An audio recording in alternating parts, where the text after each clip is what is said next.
Unless otherwise indicated, Ratchet Book Club is intended for a mature audience. Viewer discretion is greatly advised.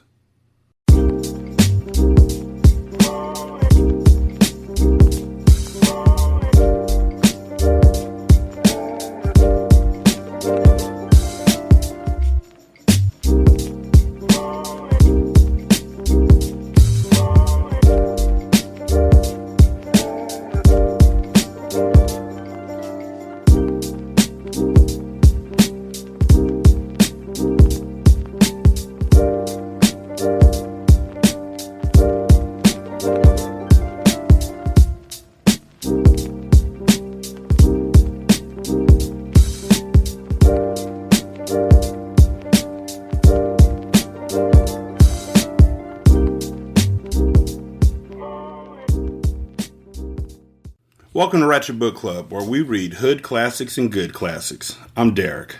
916-633-1537, Wretched and Ratchet at gmail.com, Ratchet Book Club on Twitter, Ratchet Book Club on Facebook. A Loss of Virginity.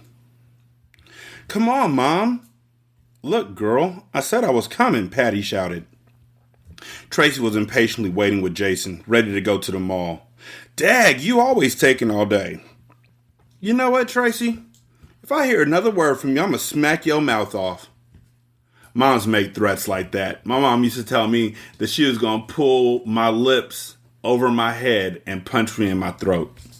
Now, why did she say that to me? I don't even remember. It was probably some fuck shit, though. I was good for it at that age. Not bad fuck shit. Just some off the wall. Just think of me now. And then see me like much skinnier, younger, handsome, and full of myself. Yeah, I would have punched me in the throat too. Sit down, boy. Dag, I'm tired of you, Tracy said, forcing Jason to sit on the couch. Patty stormed down the stairs and grabbed her. Tracy broke her hold, dashing quickly away to avoid her. Girl, come here, because I told you about that, Patty said, dressed in a purple jogging suit with white tennis shoes. Her daughter had thrown on some raggedy jeans and an old blue Guess shirt. Tracy laughed. What'd I do, Mom? See, you think I'm playing with you, don't you? You keep acting up, Tracy, and you won't get any summer clothes. Come on, Mom, it ain't even worth all that. They went to the Cheltenham Mall to shop for summer outfits. Since Kermit's party nearly 3 months ago, Tracy has still not been able to see the guy named Victor. She had been to 4 more parties since then, and he was never there. Nevertheless, she continued to think about him. Tracy and her mother shopped for bargains from one store to the next as Jason tagged along, pouting. I'd pout too. I used to hate shopping for clothes. I still do. Like, I'm a get in and get out type nigga. That's why the best thing about online shopping is clothes. You know my size. My wife buys me shirts. She told me yesterday, I bought some shirts and some shorts, and I was like, thank you, baby. I'm trying to slim up a bit. So then I can just start rocking Nike sweatsuits, like the all black ones, and then wear the low top black shoes with ankle socks or else no socks and just look real comfy. I ain't started yet though. Everyone was interested in Hawaiian shorts, so Tracy gathered several pairs with matching colored socks. She bought 2 pairs of sunglasses, a Hawaiian cloth pocketbook, and a pair of white leather sandals. Jason, tired of being cooped up inside of department stores, dashed away from his sister's hand after coming out of Gimbel's. Tracy ran after him. Jason ran through and around people before she finally caught him. She then marched him back to Patty, who stood smiling. Jason twisted and pulled, trying to get away, but Tracy had a tight grip on his kid-sized jumper. Shit, let that little nigga run off from me and dart through people in and out of traffic. You know what I do? It depends on the age. At that age, I probably would have caught up to him, picked him up, held him like a football, carried him underneath my shoulder back to my mom and dropped him off and been like, come on now. At this age, I'd probably just walk behind him from a distance. Not so close that I'm chasing after him, he thinks it's a game, but walk behind him from a distance until he thinks that he's lost and he breaks down and starts crying. I don't know. We figure it out. But also, I wouldn't be forcing a little kid to go shopping all day long. Like, I go to track meets right now with my son, Devin. He's a sophomore in high school. And so that's what he does. He does track. And I get out there, and it's like, and you see these kids at these track meets who are like 3, 4, 5, and 6 who have to sit there for like 6 hours. And it's unfair to these kids. And I feel so badly for them. And I feel like just asking the parents, like, you didn't have nothing else, nobody else who could watch these kids so they could do something fun while your older one does this. All it does is makes them resent the sport. Until they're old enough to actually participate in some way, shape, or form, they shouldn't have to sit there and watch them all day long. Like, that's awful. He fast, Mom. I know. Maybe he can run track or something. Yep, maybe, Tracy agreed, maintaining a grip on her brother as he continued to try and twist free. No, he wailed. Patty said, look, I'm going over to sit on this bench. Why don't you take him to get some ice cream? She pointed to the store and gave Tracy $5. So you're only getting him ice cream, right? Like, ain't nobody else getting ice cream with that $5 nowadays. See what I did there? Also, never understood the idea of going to the store, like in the mall, to buy ice cream. An entire container of ice cream at Walmart costs like between $3 and $5. A cone at one of these stores costs like $8. Make it make sense. Oh, it's different. Oh, they got that kind that I like. Oh, they got that flavor. You can find damn near anything in the frozen food section at Walmart as far as ice creams go. The only thing I haven't found out here is Bluebell, and that's because they don't have it on the West Coast. Hold up, boy, Tracy told him. Jason squealed, jumping up and down. Yay! Hold up, boy, Tracy told him. She ordered eggnog for her brother and butter pecan for herself. Where'd they have eggnog ice cream at in the summer? Who do that? One thing I know, as an acclaimed and admitted eggnog addict, is that you ain't getting no eggnog nothing anywhere other than between November the 7th and January the 4th. So where this at? Okay. She then noticed a couple walking towards her as she and Jason headed back to their mother. The boy was slightly taller than Tracy, wearing a white Adidas sweatsuit and Nike sneakers. His dark chocolate brown skin stood vividly out from the bright white clothing he wore. His face was smoothly handsome, and he had a sharp, blocked haircut with an attractive pair of connecting eyebrows. His confident smile soothed Tracy's soul. The girl he was with was the same bright, honey brown tone as Tracy, with short-cut, asymmetric hair. She was wearing sunglasses, a pair of Hawaiian-colored pants, a red shirt, and matching red socks, and she was carrying a light brown leather pocketbook. Tracy felt embarrassed as she had left the house wearing a pair of wrinkled pants and a shirt. She was envious because she did not have a boyfriend to walk hand in hand with inside the mall. Her butter pecan ice cream cone had lost its flavor. Tracy walked back to her mother, long face. What's wrong with you? Patty asked her. Nothing, Tracy responded, sitting on the bench next to her mother. Shucks, girl, you look like you just lost your best friend. Tracy chuckled, continuing to stare at the couple. The forgotten ice cream began to drip down her hands. Look what you're doing, it's getting all over you, her mother warned. I got it, Mom. Tracy licked her hand, watching as the couple ordered their own ice cream, and the girl paid for it. They began to walk through the mall again as a crew of boys hurried up from behind to catch up to him. One boy shouted, Yo, Vic, hold up, man. Tracy immediately set alert, appearing to be energized. It was him. The boy shook Victor's hand as his girlfriend waited at his side. Tracy was pressed to get another look at him. She waited for her friends to leave, and then watched as Victor and his Hawaiian-dressed companion went inside of a record store. Mom, I'll be right back, she told her mother. Boy, your sister thinks she grown, Patty said to her son as she watched her daughter switching through the mall. Yeah, I know, right? I don't know. Tracy strolled into the record store, plotting on getting close to Victor, but Hawaiian Girl was too close to him. She held 3 cassette tapes in her hand, New Edition, Rick James, and DeBarge. Tracy took peeks at Victor's handsome dark face as she skimmed through the pop section. He had perfect features. He does look pretty, she thought as she watched him. When Tracy decided to circle him, Victor caught her eye. For an instant, she was breathless as her heart jumped with excitement. Victor quickly turned away, and Tracy felt brokenhearted, yearning for his attention. She walked out, slowly, misled by her attraction to him and thinking, He'll never talk to me. Victor, like a train, zoomed by her with money in his hands. Tracy quickened her pace behind him to see where he was headed. Victor stopped in the middle of her path, like a car at a red light. Tracy slowed down, feeling silly while she wondered if he knew that she was following him. She thought then about her sloppy clothes and wished she had never gotten close. But Victor smiled at her. "Hey, come here. Ain't your name Tracy?" he asked. She obediently came to him. "Yeah. How you know?" she asked, gasping. "Because I heard you was one of the flyest young girls around the way, and I seen you before," he told her. "You live on Diamond Lane, right?" he asked, looking over her tall, curved frame. Tracy's rep had surprisingly grown. "Even Victor has heard about me," she told herself with a grin. "How you know that?" she wanted to know. "Oh, I've been watching you," he said, backing away with a smile that was worth taking a picture of. Patty noticed their brief chat as her daughter headed back to the bench. "Are you ready to go?" she asked. Tracy nodded as her mother got up from her rest with her son in hand and walked towards the exit. "Do you know that boy you were talking to?" Patty asked her daughter curiously. "Yeah," Tracy lied, keeping her cool. She didn't really know him. She had only heard things about him while longing to meet him one day. "Well, that boy is something else," Patty responded. Tracy lost her poise. "Why you say that?" she asked excitedly. Patty shook her head. "He was at the hoagie shop with a whole heap of guys and beat some boy up. I felt sorry for the boy, but the hell if I was going to get involved in it the way these kids act today. They don't have respect for anyone."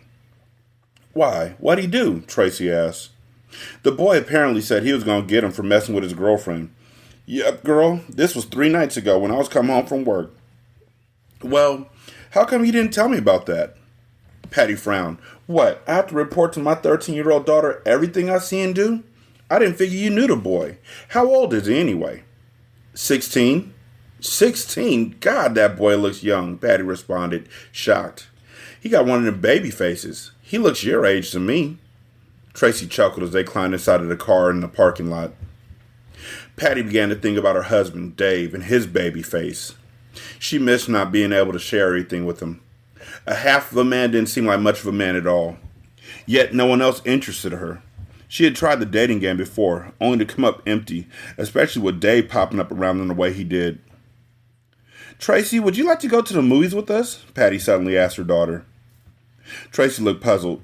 "I didn't know y'all was going to the movies," she said, looking back at Jason, who sat fastened inside of the backseat without a clue. "Well, I figured since we're already up here and it's still early, then why not?" Tracy thought about getting home to tell Jantel the news.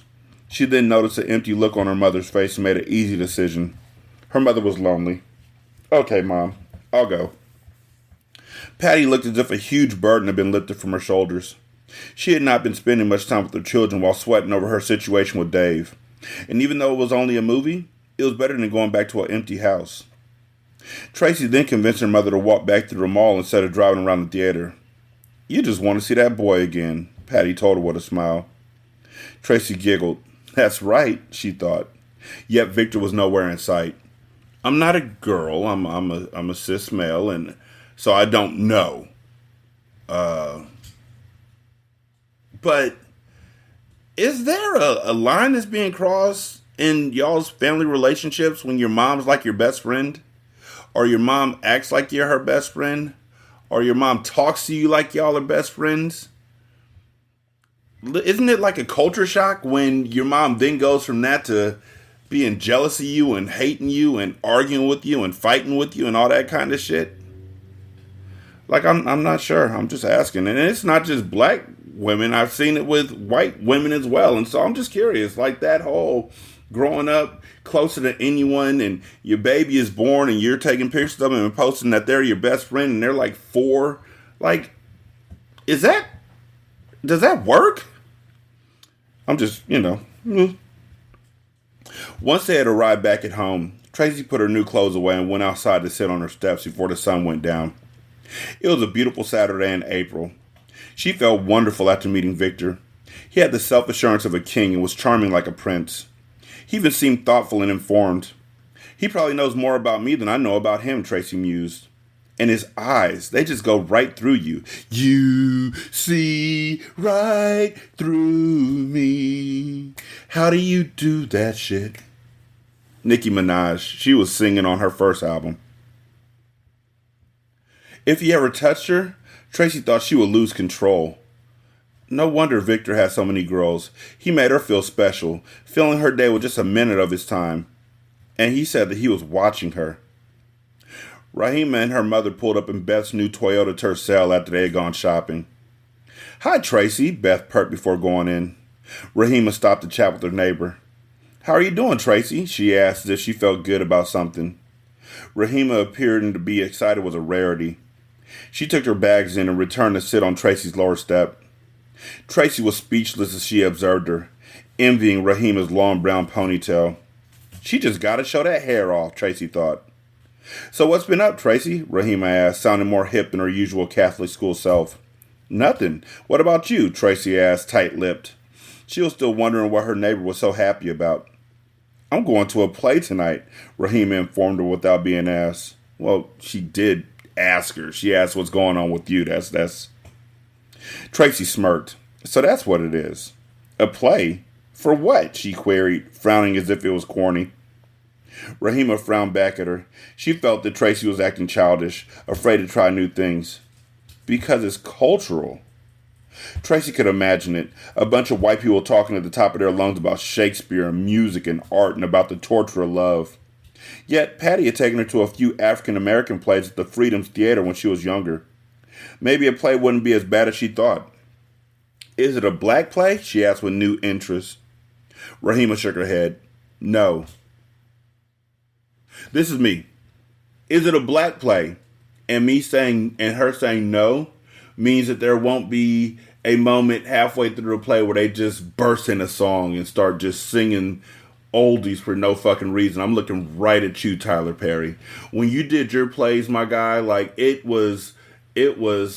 not just you.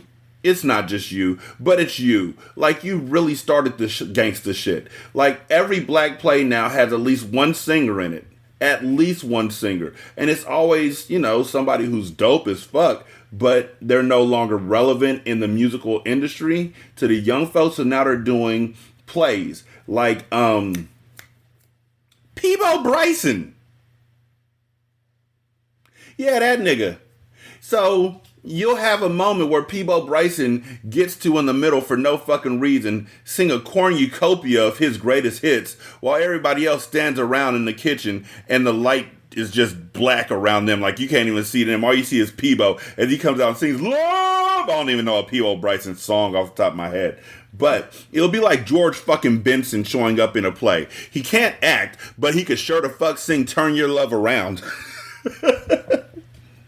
That's what black plays are now. And I need to go to more because I love them. But at the same time, you ain't fooling nobody. It's really just a concert with spoken word before and after it. Tracy grunted. So she's going to see some white people like I thought, she reflected. Jantel's having her party tonight, she informed her neighbor. She knew Rahima wouldn't care, but she decided to tell her about it anyway. Skinny Jantel? I'm not going to her party. Jantel ain't all that skinny no more, Tracy commented, defending her friend. Over the years, Jantel had become her best friend. They had spent the most time together. Well, you know how I feel about parties, Rahima said nonchalantly. She was sick of telling Tracy. Tracy shook her head. I don't know how you're ever going to grow up if you all worried about boys using you and stuff, she alluded. She gonna grow up regardless, but you're a kid, so you wouldn't know that. Can we give Tracy some nuance, please? Like, something other than boys, parties, and clothes. Something. Anything. And at the same time, give Rahima a little bit of nuance. Like, I understand why she's doing her stuff, though. Like, her dad is shitty. But Tracy's dad is shitty, too. It's just that Patty's not really talking about how shitty Dave is to Tracy at this age. Like, she talked to her about it when they first broke up. But now it's like, not. Now she just thinks her shit. I think Rahima's actually more well-rounded than Tracy is. But I also feel like this is more of a cautionary tale than anything else. And I don't know. Rahima's fear of boys was her real reason for not liking parties. She probably can't even dance, Tracy figured. Nigga, she was in a dance class. Of course she can dance. She could do the and the jerk and the... There's dances that literally have racial slurs as their names, and people were okay with them because they were dances. And I don't know how that works. I'm looking at you, the WAP.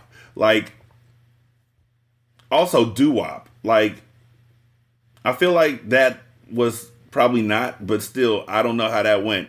I think it was because niggas were just out there on the block literally going, doo-wop, shoo-ow, doo-wop, shoo-ow. So that was doo-wop music. I wonder who the first person was who was like, you know what I'm going to do? Watch this, y'all. Watch this. All right, y'all. Follow my lead. I got this. Doo-wop, shoo-ow. Oh, my God. Ah! Niggas just started falling out like they did on that meme about the freestyle who can't really rap. I'm not a rapper. Like they fell out like him. One nigga had his hands on his cheeks because the nigga was like, doo-wop, shoo-ow, doo-wop, shoo-ow. Nigga, where you come up with that from? What the fuck? What the fuck? You didn't tell me you could. Mom, come see this shit. Mom, do it again, my nigga. All right, I'm gonna do it again. You ready, Miss Jenkins? Yeah, I'm ready. Okay. Doo-wop, shoo-ow, doo-wop, shoo-ow. Mr. Jenkins, I'm divorcing you. I'm marrying this young man right here. His voice. Who, the Lord bless him. Who. Like, who was the first person to do that? I bet you they got it on Wikipedia. I bet you I'm going to change it to Derek Jones. I bet you won't nobody notice.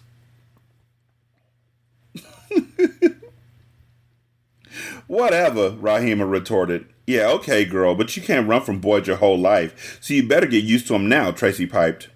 Rahima stood to go in. Well, most likely when I'm older, I'll doubt if it'll be boys I'm interested in, she remarked.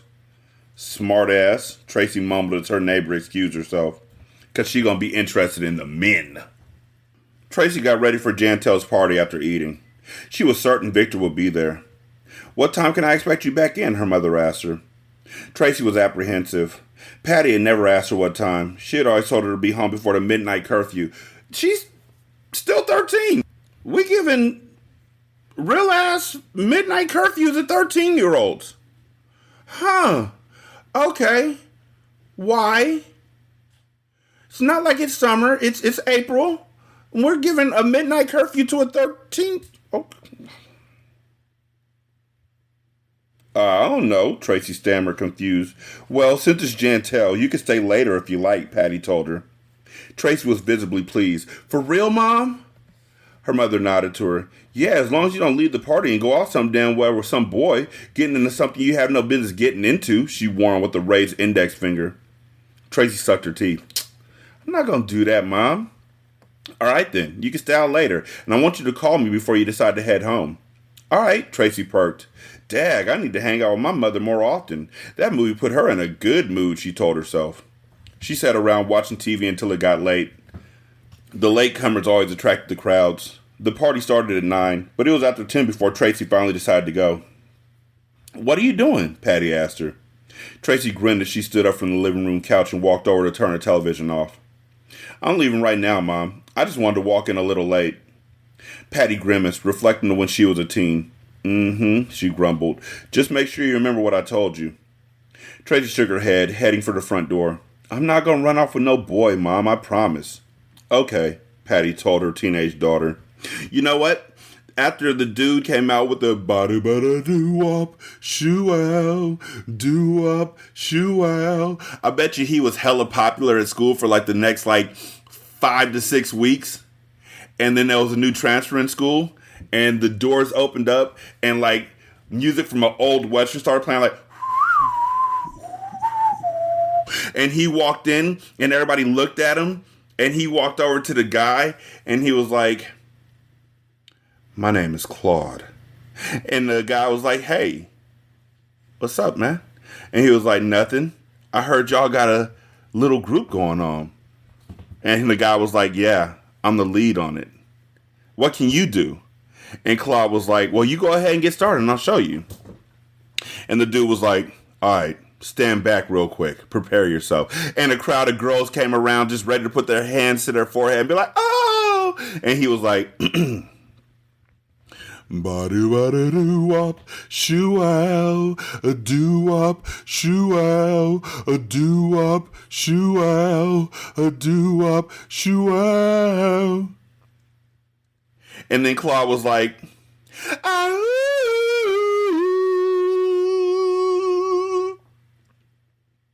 And the lights fucking turned off in the school hallway. And then a halo of light just appeared over Claude's head. And it was the janitor working on like the lights, making sure that the lighting system worked and shit, but nobody cared. And so now Claude was the guy. So he was like the guy for like the next 6 weeks. And then the first guy comes up to Claude and he's like, we should team up. I start, you finish. And then they go out and they find more guys from other schools, and that's how the first doo-wop band got started. I'm going to put that on Wikipedia. No one's going to ask questions. Tracy walked through the empty streets towards her best girlfriend's house, hoping that everyone would already be there, particularly Victor. Hey, what's up, Tracy? Why you stop calling me? Travis asked, catching her on the street. Because, she responded, still walking. As usual, Travis was high on drugs. He jumped at her and yanked her by the arm. Hold up, girl. I don't appreciate that shit. You don't just brush me off. Tracy shouted, get off me! Travis let her go after seeing how serious she was. He stood back and admired her beautiful body and fashionable dress. 13 people! Tracy arrived at the party and greeted Jantel, who was collecting dollars, as they say on RuPaul. Dollars. Who was collecting dollars at the door. Yeah, I messed up and then I played it off. I'm going to leave it in there, though, because that shit was dope. What took you so long, Miss Thang? I had to do something for my mother, Tracy lied. She then cracked an enormous smile. Is Victor here yet? Jantel told her. I haven't seen him. Are you sure? Tracy asked, still pressed. Jantel looked at her as if her girlfriend was crazy. I'm at the door, ain't I? She huffed. Tracy smirked and walked in. Victor was sneaking out of a girl's back door on a nearby street. He stopped to have a few last-minute words with her. Was it good? He wore a yellow Izod jacket and blue Calvin Klein jeans. The girl wore a pink terry cloth bathrobe and nothing more. Okay, I'm going to put on my clothes. You just put on that robe, and then we're going to go talk. All right, cool. Yeah, she said, smiling. Victor asked her as he gently held her hand. So are you in love with me now? Are you fucking serious? I mean, they be loving the crew, and they be loving the crew. That's also a song that Claude and the other guy. I'm gonna have to give the other guy a name. Let's see.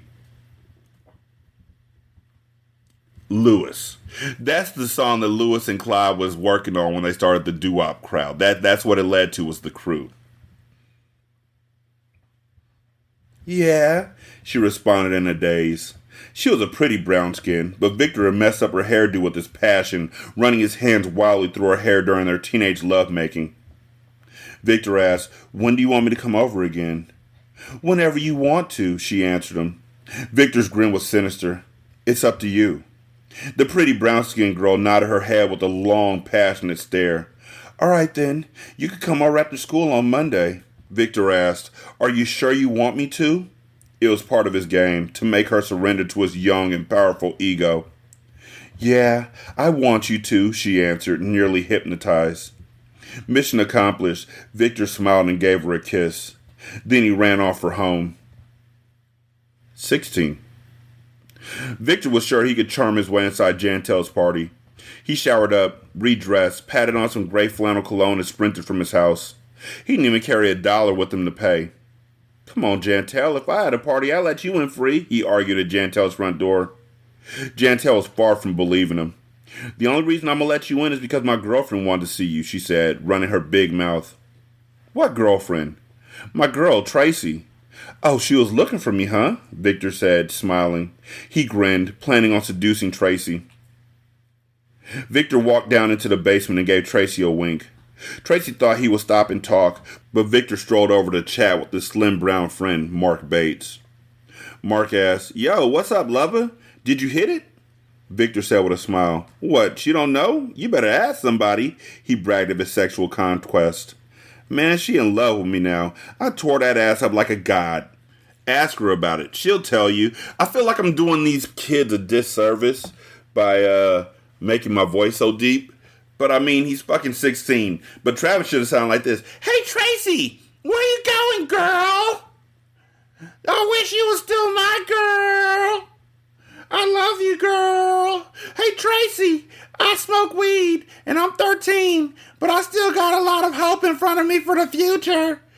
Hey, Tracy, you know weed isn't addictive, right? I just like it.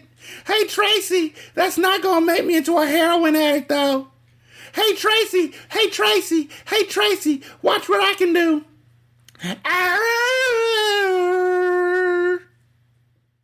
I learned that from a doo-wop group.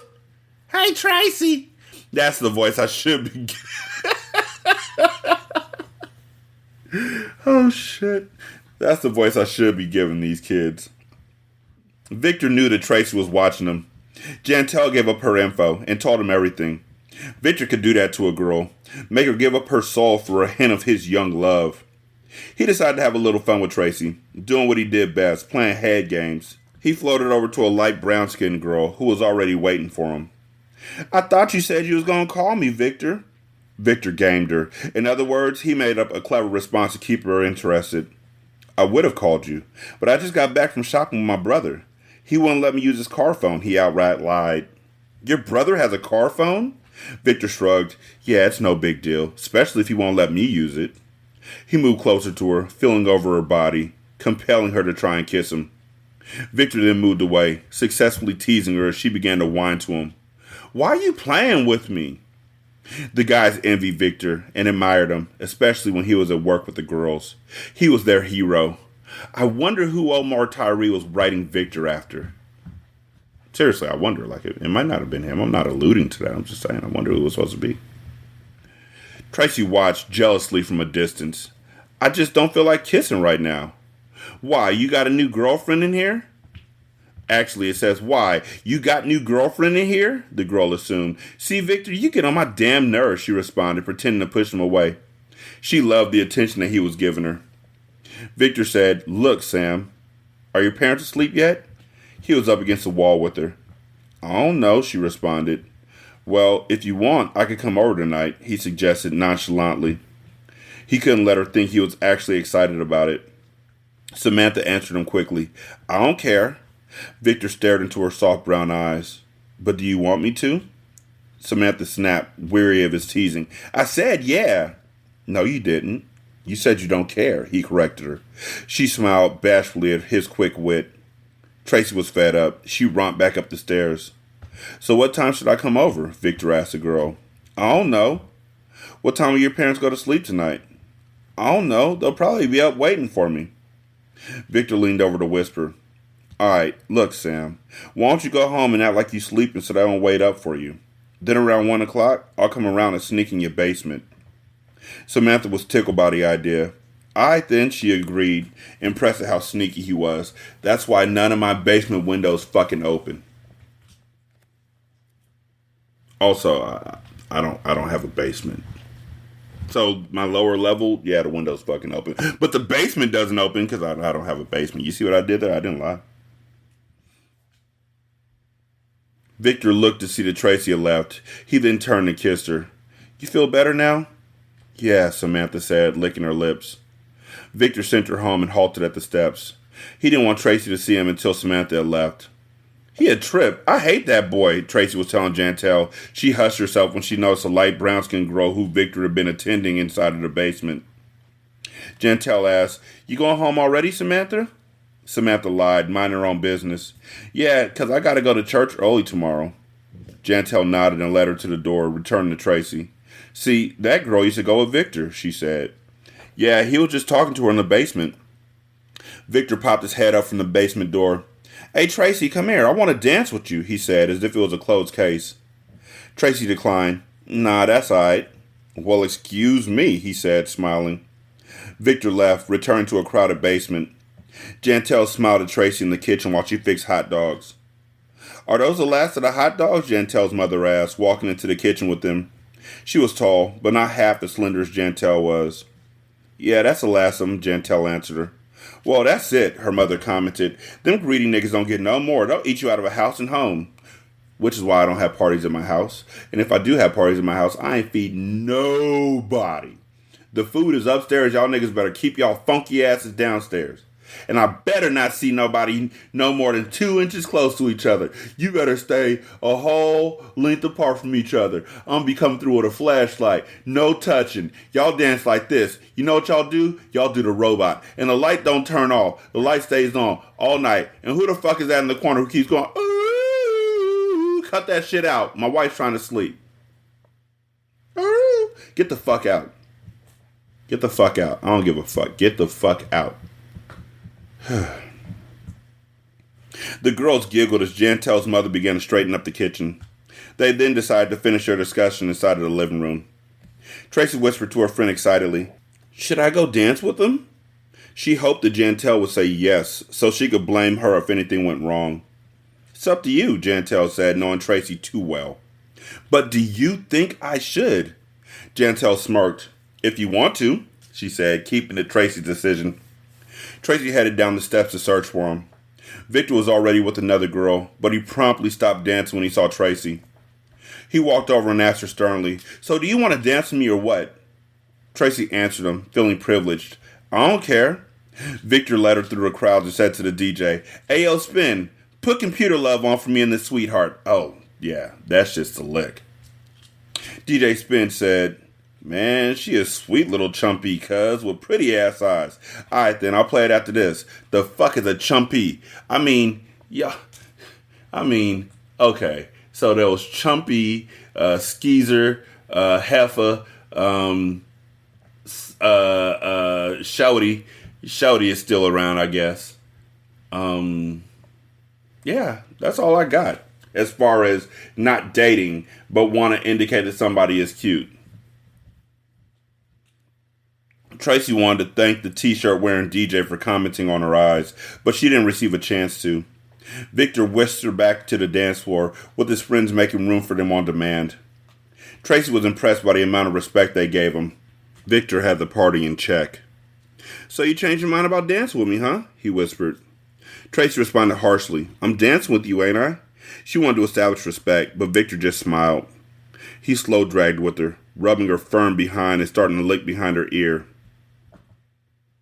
Tracy's nipples hardened.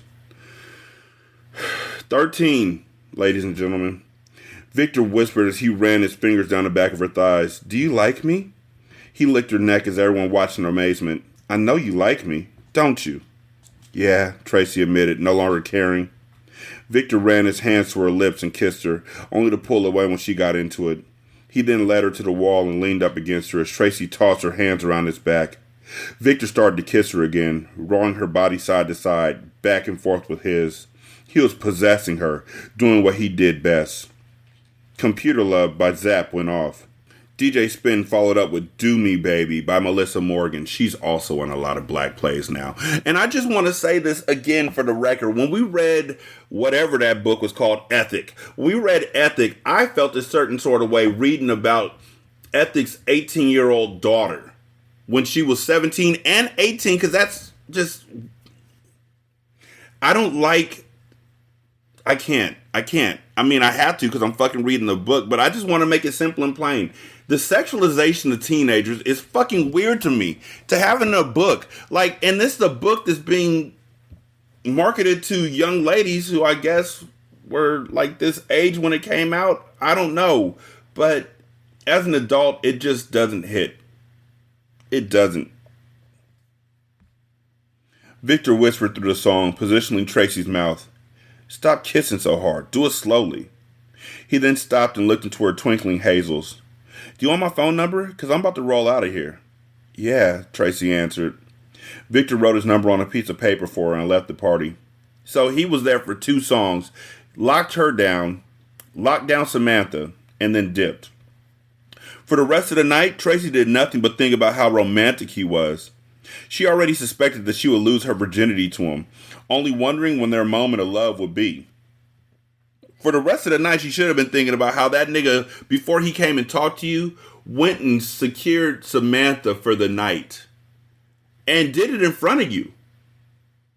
Victor walked up to Samantha's door with a cocky stroll as he wet his lips with his tongue. He walked right into her basement and sat on the couch to take his shoes off. Samantha wore a gray bathrobe with only her panties and bra on under it. "You feel nervous?" he asked. "No." "Are your parents sleeping yet?" Samantha watched him take off his clothes. "Yeah, they sleep. They went to bed an hour ago." "Did you bring a blanket down here?" "Yeah, Victor, but why do we have to do it on the floor?" "Because it gives you more leverage and it feels better," he told her, opening her robe. Samantha was 15, with a tender body that was without scars. What the fuck?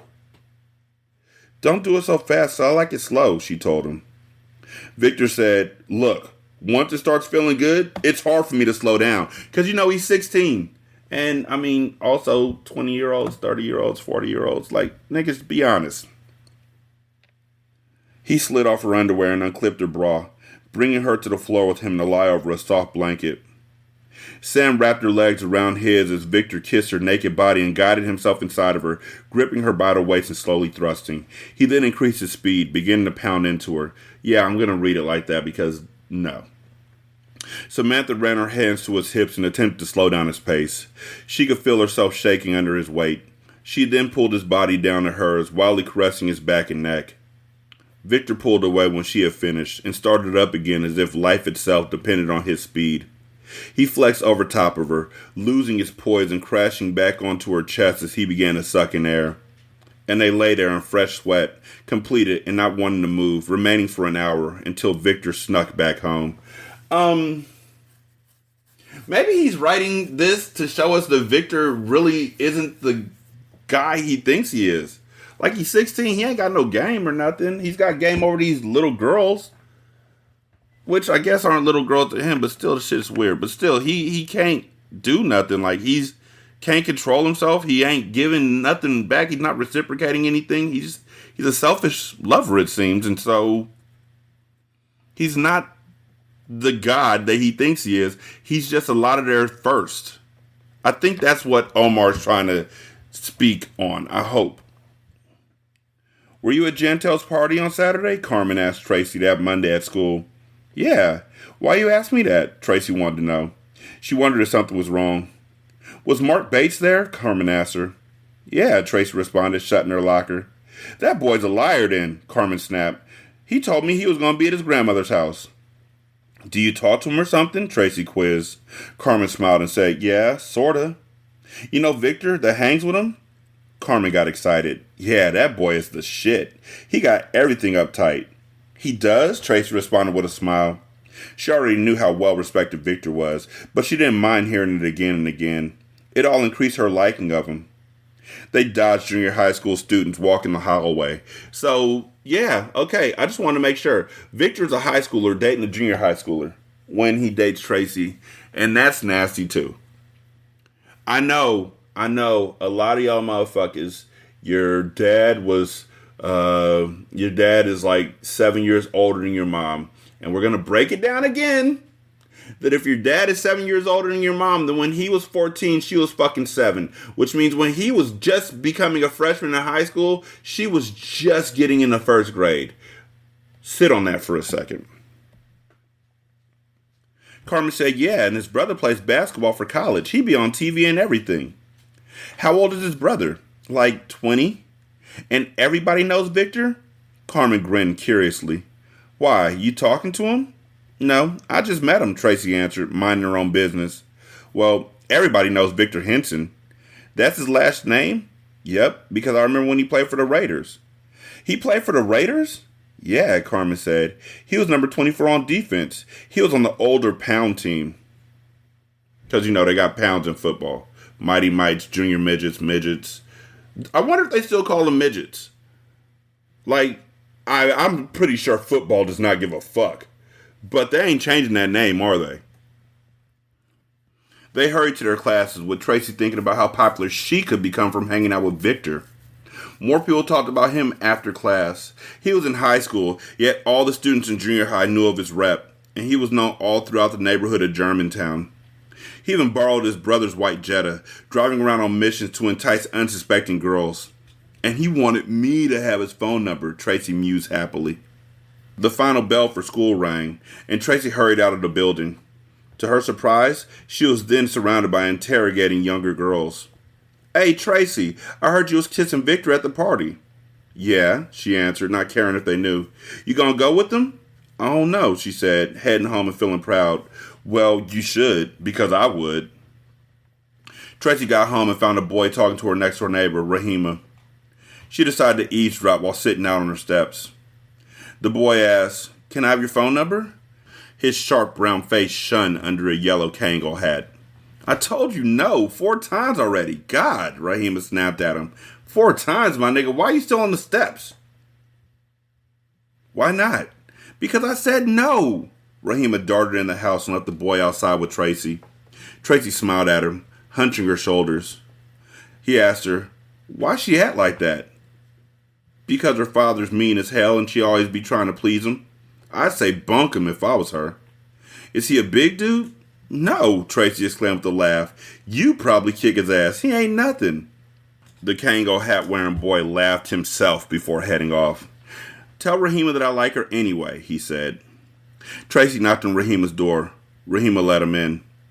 "Why was you so mean to him?" Tracy asked her. "That boy was nice." "So what, Tracy? I just wish they would leave me alone," Rahima told her. "You could have them. All of them." Tracy smirked and shook her head vehemently. "Girl, you just stupid," she said, leaving back out. Rahima didn't pay her any mind. Tracy had been told to begin picking up her brother at 4 o'clock each afternoon from a new nearby daycare center that he would be attending. She had completely forgotten about it, even after Patty had reminded her several times. Patty came home with Jason in hand and was pissed. "Tracy, I thought I told you to go pick him up." Tracy cringed and threw her hands to her face. "Oh my God, Mom, I forgot all about it." Patty mumbled. "I asked you to do something as small as that and you can't remember." "Dag, Mom, it was only the first day." Patty frowned at her. "I've been reminding you for weeks, Tracy. I mean, what the hell's on your mind, girl? I told you to pick him up this morning." "I know, Mom, but I forgot. Dag, you act like he's gonna die or something." "Ooh, shit. Ugh. That's the shit I don't like. Bang, bang." Whew. Patty looked at her daughter sternly. "It's about responsibility, Tracy. Now, if I can't count on you to help me out around here, then don't count on me to do you any favors." Tracy immediately reflected on being able to stay late at Jantel's party. "Well, I didn't ask to stay later at Jantel's party. You said I could." Oop. Her mother was being petty. "This ain't about a damn party, Tracy. This is about you acting more responsible around here," Patty fumed. "Now, don't forget to pick him up tomorrow." She angrily took off her jacket and set her bags down before walking into the kitchen. "And what did I tell you about these damn dishes?" she screamed at her daughter from the kitchen. Tracy walked into the kitchen and washed the dishes without a word. Patty left her alone and went up the stairs to her room, feeling a touch of guilt. She was losing control of her emotions, but to hell if she was going to apologize. No one apologized to her. "I guess I'm just supposed to do every damn thing around here," she huffed to herself. She closed her door and stretched out on her bed to take a nap. "I don't feel like cooking shit tonight. I'll just order in some pizza," she decided. "I need a damn vacation. Calgon, take me away." See, that's what I'm saying. Like, she doesn't communicate with anybody. When she's mad, she literally just goes away and thinks these thoughts instead of communicating. Like, no one communicates in this family. "I don't believe she all mad at me just because I forgot to pick him up one day," Tracy was saying to herself inside the kitchen. "Everyone makes mistakes. You see, same thing. One's upstairs, one's downstairs. There's no communication between the two. Like mother, like daughter." She finished washing the dishes and decided to give Victor a call to take her mind off her unstable mother. Jason was watching the late cartoons inside of the living room. Victor answered Tracy's call on the first ring. "Hello?" Tracy greeted him without volunteering her name. "What's up?" "It's about time you called," he told her. Tracy was confused. "Who you think this is?" she quizzed, praying that he wouldn't call her by another girl's name. He had only given her his number 2 nights ago. But Victor knew his girls. No one else would play on his phone, so it had to be Tracy. Tracy wasn't trained yet. "It's Tracy, right?" he guessed. "Yeah," she answered, surprised. "I thought you were going to call me earlier," he told her. I was, but I didn't get a chance to, she lied to him. Tracy laid out across the couch, wishing he was there with her instead of her brother, Jason. Victor answered nonchalantly. Oh, alright. Tracy asked, what are you doing tomorrow? I don't know. Why? Victor quizzed, thinking she may ask him to come over. This girl might be faster than I thought, he mused. Why don't you come see me tomorrow at my school? Tracy asked him, sounding as innocent as her tender age of 13, ladies and gentlemen. Victor smiled. Tracy wanted to show him off. Alright, what time do you get out? 3 o'clock, she responded as if he should have known. Victor snapped, don't get smart, girl, because I don't have to come. Tracy played it off. Psych, I was only playing, but I gotta go now because my mom has to use the phone. Victor grinned, knowing that she was lying. He shook his head. Yep, she needs a little discipline, he thought. She thinks she's playing me for a sucker, but I got something for her. Alright then, I'll check you out tomorrow. Tracy happily hung up the phone. She was pleased with herself for standing her ground with Victor, and for getting him to agree to come see her after school. Victor is thinking the same things, like, I know, and I've read this book before, so I know. But y'all are going to see the parallels between Victor and Dave. Like, they're really, really intensely there. Mark Bates asked, who was that? He sat wide-eyed and slim brown in the chair across from Victor. Wide-eyed and slim brown. Victor said, that was that young girl named Tracy. Oh, the chumpy that lives on Diamond Lane? Mark said with a grin. She a tough little junk, cuz. She looked damn good. Victor smiled and said, yeah, I know. He kicked his feelers up on the old brown coffee table in front of him. Mark said, yeah, she dined on me too. She told my young girl, Carmen, that she saw me at the party and shit. Victor chuckled, looking at himself inside of a hand mirror. That's why you don't give no alibis to no young girls, cuz. You just tell them that you got something to do. If they press you about where you gonna be, just tell them that it's business. Girls like shit like that. As long as they think you out making money, it's cool. Nigga, you 16. Are you selling dope? Like, what exactly are you? Are you a paper boy, Victor? Like, what are you doing? Do you have a lemonade stand, son? Like, what exactly are you doing at 16? There's not a lot of options. And yeah, one of the options was sincerely selling dope. At the age of 16, there's not a lot of ways to make money.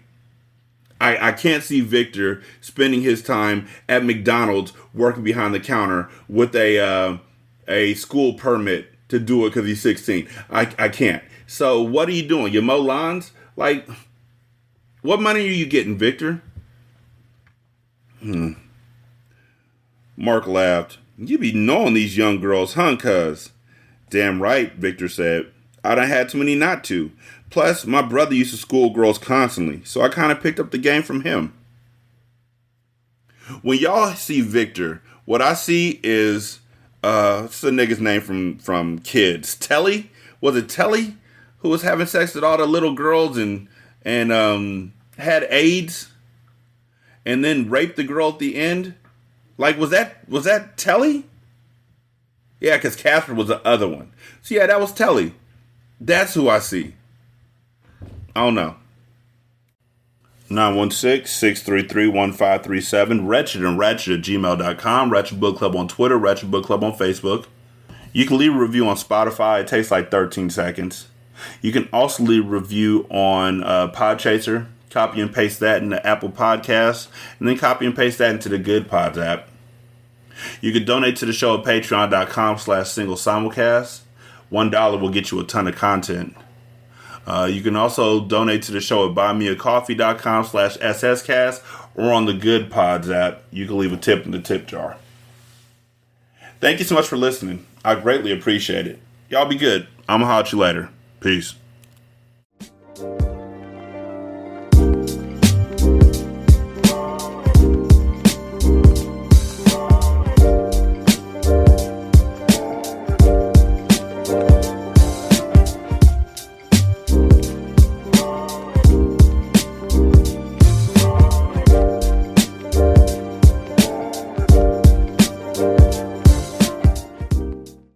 The intro and outro to Ratchet Book Club is by That Kid Garan, and it's called Goodbyes.